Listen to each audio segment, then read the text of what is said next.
what's up guys? And ayun, magandang hapon sa inyo lahat, no?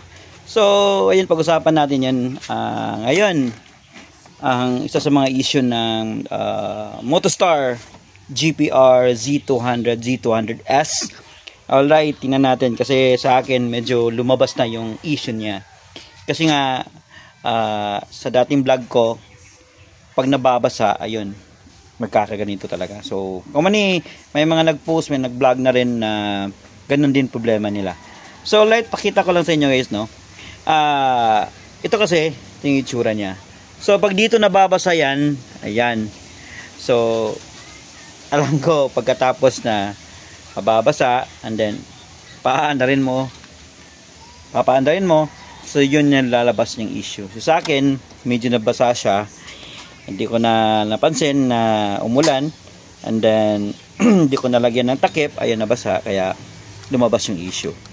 Alright, so ito yung issue yun guys. Pag i-on mo siya, alright, yan. Kasi minsan, pag hindi naka-orange yan, hindi aandar yan eh. Kasi dati, automatic, nag-orange yan. Ngayon, parang nasa short na siya, ganyan, tingnan nyo. Ayan.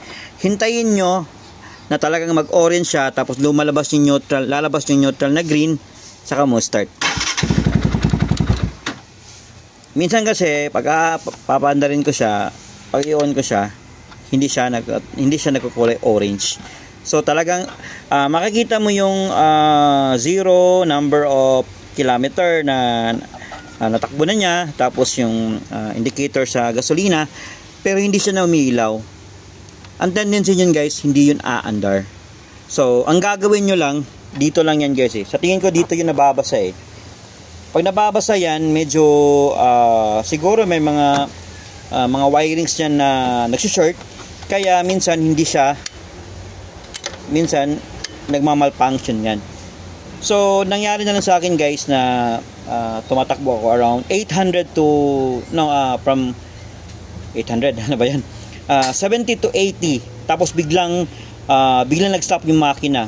So pagtingin ko dito, nawala yung kulay orange, so yun ang dahilan.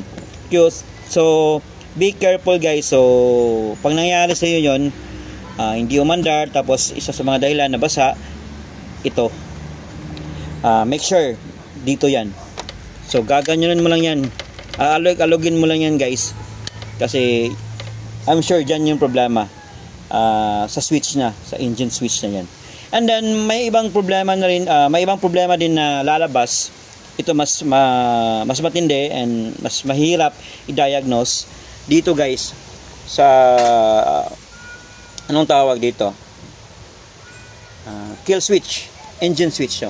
So minsan pag nakaganon yan, hindi talaga aandar yan kahit i-start mo pa. Ano mo, diba?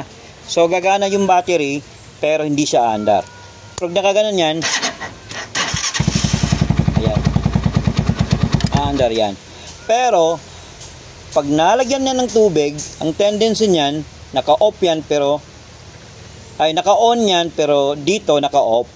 So yun yung issue niya. So may kakilala na rin akong nagkaganyan. So binaklas lahat, pero yung problema dito lang pala sa kill switch, kaya hindi umaandar. So para sa akin guys, no, sa mga Motostar owner dyan, especially Z200 version 2 GPR 250, make sure lang guys na hindi siya mauulanan. Pwede kayong magdala ng payong kung gusto nyo gumala kahit saan, magdala kayo ng payong, ilagay nyo, or basta uulan, titigil kayo, tapos lagyan nyo ng pangtakip, or lagyan nyo sa lugar na makakasilong kayo. Kasi nga, yun ang pinaka-common na problema. Pag nababasa, ayun, isa na yung dito sa engine switch, kill switch, at dito sa I think sa CDI or sa mga wirings yan, pag nababasa, yun ang problema ng GPR sa motor na to. Sa makina, wala ko nakitang issue. Dito lang talaga guys, no? Kasi naranasan ko na eh, na gumanon siya. So at least ang vlog na to guys is para sa awareness sa lahat po, no? Especially sa mga bumabiyahe long ride, malalayong lugar. So hindi mo alam kung anong mangyari, at least meron tayong idea na ganun lang pala siya i-troubleshoot. Alright guys, no? So maraming salamat, and Merry Christmas and advance Happy New Year. So it's safe always, and God bless. Isipin natin yung pamilya natin, no? Alright guys, maraming salamat and enjoy.